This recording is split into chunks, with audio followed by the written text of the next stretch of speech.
നമസ്കാരം. കേരള സർക്കാർ സർവീസിൽ സ്ഥാനക്കയറ്റങ്ങൾ, പ്രൊമോഷൻസ്, ഇത് വിവിധ സർവീസുകളിൽ വിവിധ തസ്തികകളിൽ കൊടുക്കുന്നതിന് ചില മാനദണ്ഡങ്ങൾ ഉണ്ട്. കേരള സർവീസ് റൂൾസ് KSR പ്രകാരം തന്നെയാണ് ഈ മാനദണ്ഡങ്ങളും. അതുപോലെ സ്ഥലം മാറ്റം, അതിനൊക്കെ ഓരോ മാനദണ്ഡങ്ങൾ ഉണ്ട്, ഒരു കാലപരിധിയുണ്ട്. അതുപോലെ തന്നെ സ്ഥാനക്കയറ്റത്തിന് ആ ഒരു ഉദ്യോഗസ്ഥരുടെ യോഗ്യത എന്ന് പറയുന്നത് തീർച്ചയായിട്ടും പരിശോധിക്കപ്പെടുന്നു. അവരുടെ പ്രാപ്തി, അവരുടെ പ്രവൃത്തിയിലെ സുതാര്യത, സത്യസന്ധത, അവർ ചെയ്യുന്ന ജോലിയിലെ ആത്മാർത്ഥത തുടങ്ങിയ കാര്യങ്ങളൊക്കെ തന്നെ പരിഗണിച്ചുകൊണ്ടാണ് അവർക്ക് ഗുഡ് സർവീസ് എൻട്രിക്കൊപ്പം തന്നെ പലപ്പോഴും സ്ഥാനക്കയറ്റങ്ങൾ നൽകാറുണ്ട്.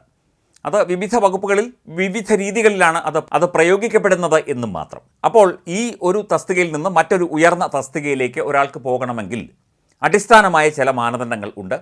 അത് പല ഡിപ്പാർട്ട്മെൻറ്റുകളിലും പാലിക്കപ്പെടുന്നില്ല എന്നുള്ള ഒരു ആരോപണം നേരത്തെ പലപ്പോഴും ഉണ്ടായിരുന്നു. രാഷ്ട്രീയ സ്വാധീനങ്ങൾ കൊണ്ടൊക്കെ ഇത്തരം സ്ഥാനക്കയറ്റങ്ങളുമൊക്കെ നൽകുന്നത് കേരള ഹൗസിലൊക്കെ തന്നെ, നമ്മൾ ഡൽഹി കേരള ഹൗസിലൊക്കെ തന്നെ നമ്മളത് കണ്ടതുമാണ്. രാഷ്ട്രീയ സ്വാധീനം കൊണ്ട് സ്ഥാനക്കയറ്റം നൽകുന്നു, ശമ്പള വർധനവ് നൽകുന്നു എന്നതൊക്കെ നേരത്തെയും പരാതികളായിട്ട് ഉയർന്നതാണ്.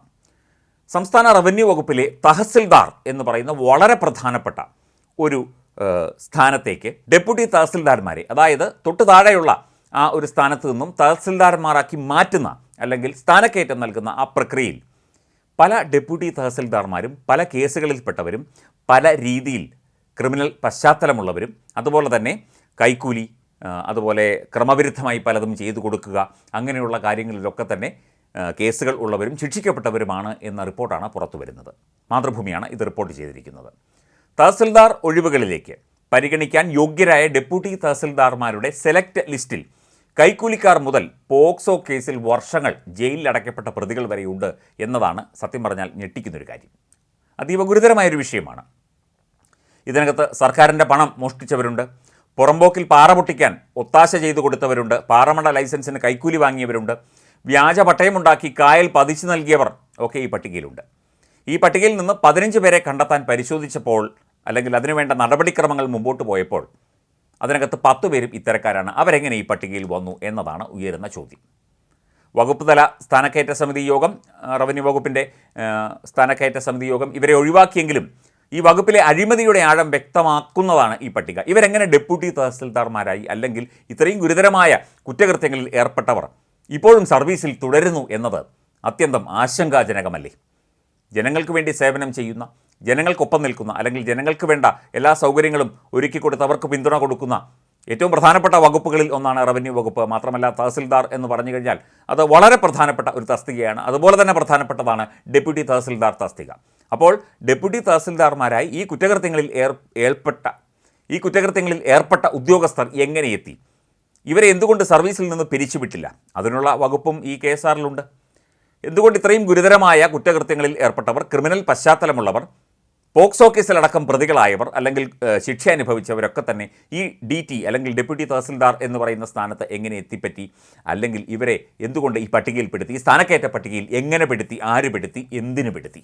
ഈ ചോദ്യം കേരളത്തിൻ്റെ പൊതുസമൂഹം ചോദിക്കും. സ്ഥാനക്കയറ്റ പട്ടികയിൽ അഴിമതിക്കാരെ ഒഴിവാക്കാറുണ്ടെങ്കിലും ഇത്രയേറെ പേർ ഒന്നിച്ച് ഒഴിവാക്കപ്പെടാറില്ല. അതിൻ്റെ അർത്ഥം ഒന്നിച്ച് ഇത്രയേറെ പേർ അഴിമതി ചെയ്തവർ ഈ ഒരു പട്ടികയിൽ ഉൾപ്പെട്ടിട്ടില്ല ഇതിനു മുൻപ് എന്നുള്ളതാണ് വാസ്തവം.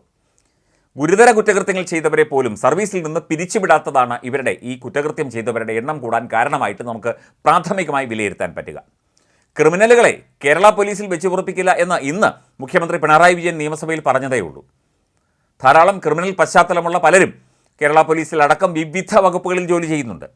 അപ്പം അവരെയൊക്കെ ഇങ്ങനെ വച്ചുകൊണ്ടിരുന്നാൽ, അവർക്കൊക്കെ ഇങ്ങനെ സ്ഥാനക്കയറ്റ ലിസ്റ്റിൽ ഉൾപ്പെടുത്തി അവർക്ക് സ്ഥാനക്കയറ്റം നൽകി അവർക്ക് ഉന്നത പദവികൾ നൽകിയാൽ സമൂഹത്തോടും പൊതുസമൂഹത്തോടും കേരളത്തിലെ ജനങ്ങളോടും ചെയ്യുന്ന ഒരു ചതിയല്ലേ ഇത് എന്നുള്ള സ്വാഭാവികമായ സംശയം ഉയരും. ഇങ്ങനെയുള്ളവരെ കൃത്യമായി തന്നെ പിരിച്ചുവിടാനുള്ള മാനദണ്ഡങ്ങൾ ഉള്ളപ്പോൾ ഇവരെ എന്തുകൊണ്ട് ഇപ്പോഴും സർവീസിൽ തുടരാൻ അനുവദിക്കുന്നു, അതും ഉയർന്ന പദവിയിൽ തുടരാൻ അനുവദിക്കുന്നു എന്നുള്ളത് ചിന്തിക്കേണ്ട വിഷയമല്ലേ? ഇതിന് മറുപടി പറയേണ്ടത് സർക്കാർ സംവിധാനങ്ങൾ തന്നെയാണ്, ഉദ്യോഗസ്ഥ സംവിധാനങ്ങൾ തന്നെയാണ്. ഏതെങ്കിലും രാഷ്ട്രീയ സ്വാധീനം വെച്ചാണോ അവർ തുടരുന്നത്? ഇത്രയേറെ കുറ്റകൃത്യങ്ങൾ, ഗുരുതരമായ കുറ്റകൃത്യങ്ങൾ നടത്തി, ആ ഒരു പദവിക്ക് യോജിക്കാത്ത പല പ്രവൃത്തികളും നടത്തി അവരിപ്പോഴും സർവീസിൽ തുടരുന്നു. അവരെ ഇതാ സ്ഥാനക്കയറ്റ പട്ടികയിൽ ഉൾപ്പെടുത്തിയിരിക്കുന്നു. അത് പ്രശ്നമാകുമെന്ന് കണ്ട് ഈ 15 പേരിൽ 10 പേരെ ഒഴിവാക്കിയിരിക്കുന്നു. ഈ 10 പേരും അതീവ ഗുരുതരമായ കുറ്റകൃത്യങ്ങളിൽ ഏർപ്പെട്ടവരാണ്. ജയിൽ ശിക്ഷ കഴിഞ്ഞ പ്രതിയുമുണ്ട് എന്ന് പറയുന്നു, അല്ലെങ്കിൽ വ്യക്തിയുമുണ്ടെന്ന് പറയുന്നു. അപ്പം നമ്മുടെ സംവിധാനത്തിൻ്റെ തന്നെ മുഖത്ത് നോക്കി കളിയാക്കി ചിരിക്കുന്ന ഒരു പരിപാടിയല്ലേ ഇത് എന്ന് നമുക്ക് ചിന്തിക്കേണ്ടി വരില്ലേ? സത്യമായിട്ടും അങ്ങനെയല്ലേ അത്? ഇവിടെ ഒരു ഉദ്യോഗസ്ഥൻ എന്ന് പറഞ്ഞാൽ അയാൾ ജനങ്ങളെ സേവിക്കാനുള്ള ഉദ്യോഗസ്ഥനാണ്. അയാൾ ജനങ്ങൾക്ക് വേണ്ടി, ഗവൺമെൻറ് സർവൻ്റ് എന്നാണ് അയാൾ അറിയപ്പെടുന്നത്. അപ്പോൾ അയാൾ ജനങ്ങൾക്ക് വേണ്ടി പ്രവർത്തിക്കാൻ, ജനങ്ങൾക്ക് അനുകൂലമായ കാര്യങ്ങളിൽ ജനങ്ങളെ സഹായിക്കാൻ, റവന്യൂമായിട്ട് ബന്ധപ്പെട്ടും വില്ലേജുമായിട്ടും താലൂക്കുമായിട്ടും ബന്ധപ്പെട്ടും എത്രയോ കാര്യങ്ങൾക്ക് ജനങ്ങൾ കയറി ഇറങ്ങുന്നു, ഓഫീസുകളൊക്കെ തന്നെ. അപ്പോൾ അവരെയൊക്കെ സഹായിക്കേണ്ട ഉത്തരവാദിത്തമുള്ള ഉദ്യോഗസ്ഥർ ഇത്തരത്തിൽ കൈക്കൂലി വാങ്ങിയും ഭൂമി പതിച്ചു കൊടുത്തും അനധികൃതമായി എല്ലാം കൈപ്പിടിയിൽ ഒതുക്കിയും മറ്റുള്ളവർക്ക് കൈക്കൂലി വാങ്ങി വലിയവന്മാർക്ക് സേവനം ചെയ്തു കൊടുത്തും പോക്സോ കേസിൽ ഉൾപ്പെട്ടുമൊക്കെ ഇങ്ങനെ നിലകൊള്ളുമ്പോൾ ഇത് കേരളത്തിലെ നിയമ സംവിധാനത്തെ തന്നെ വെല്ലുവിളിക്കുന്ന, ഇവിടുത്തെ ഉദ്യോഗസ്ഥ വൃന്ദത്തെ തന്നെ അപമാനിക്കുന്ന, ജനങ്ങളെ അടക്കം അപമാനിക്കുന്ന ഒരു പരിപാടിയല്ലേ ഇത് എന്ന് ചോദിച്ചു പോവുകയാണ്.